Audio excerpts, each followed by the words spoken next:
ආයුබෝව වේවා මගේ ලස්සන හදවත් තියෙන යාළුවනේ. අද මම ගෙනාවේ ලස්සන ෆෑන් තියරියක් ගාෆීල්ඩ් සම්බන්ධව. හරිද? අපි ගාෆීල්ඩ් සම්බන්ධව ගාෆීල්ඩ් කියන ලස්සන කාටුන් එක කියලා අපි දන්නවනේ. ඒ වගේම හැමෝම ආදරය කරන දුඹුරු පාට බෝල පූසෙක්. ඇත්තටම ආයතන ගාෆීල්ඩ් කියන්නේ පූසෙක්ද කියලා තමයි මේ ෆෑන් තියරියෙන් මේ අදහස් වෙන්නේ. මොකද මේ ෆෑන් තියරිය වල කියන්නේ යද්දී තේරුම් ගන්න හැකි වෙයි. ඇත්තටම ඔහු පූසෙක්ද නැත්නම් මනකල්පිතයක්ද කියලා. හරිද යාළුවනේ? ඒතර ෆෑන් තියරි එක අනුව ගාෆීල්ඩ්ගේ අයිතිකාරයා තමයි ජෝන්. අයිතිකාරයා කියන්නේ එයාගේ සෝමියා වගේ ඉන්නේ ජෝන්. ඒක මොකද යාළුවා වගේ ඉන්නේ ජෝන්. ඇත්තටම ජෝන් හැර ගාෆීල්ඩ් ගැන වෙන කවුරුත් මිනිස්සෙක් කතා කරන අපි දැකලා නැහැ නේද කාටුන් වල. හරිද? එතකොට මේ ෆෑන් තියරි එක බේස් වෙලා තියෙන්නේ අන්න ඒක බේස් කරන් තමයි ෆෑන් තියරි එක බේස් වෙලා තියෙන්නේ. ක්‍රියේට් වෙලා තියෙන්නේ. මේ ෆෑන් තියරි අනුව ගාෆීල්ඩ් කියන පූසව මිනිස්සු කවුරුවත් දැකලා නැහැ. හරිද? එතකොට මේ ෆෑන් තියරි එක අනුව ගාෆීල්ඩ් කියන පූසව මිනිස්සු කවුරුවත් දැකලා නැහැ. මේක මේ ෆෑන් තියරි එක අනුව මේ ජෝන්ගේ මනසේ නිර්මාණය වුණු සිතුවිල්ලක් විදිහට තමයි ගාෆීල්ඩ් හදලා තියෙන්නේ.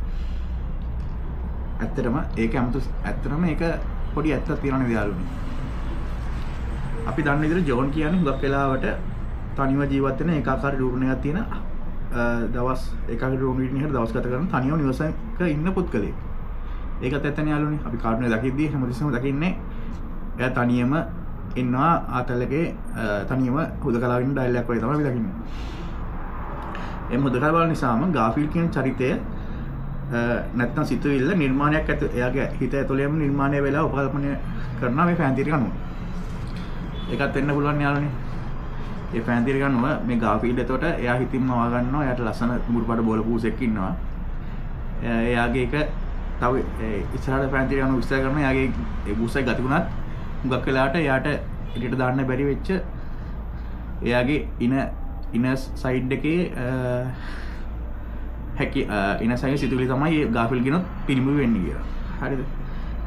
එතකොට මම කිව්වා වගේ තවදුරටත් අපි ගාෆීල්ඩ් චරිතය ඇනලයිස් කරද්දී ගැඹුරට සලකා බලද්දී ගාෆීල්ඩ් චරිතය පොඩ්ඩක් ගැඹුරට සලකා බලද්දී ගාෆීල්ඩ් චරිතයෙන් ජෝන්ට සමාජ තත්ත්වය ජෝන්ගේ සමාජ තත්ත්වයක් තියෙනවා යාළුවනේ.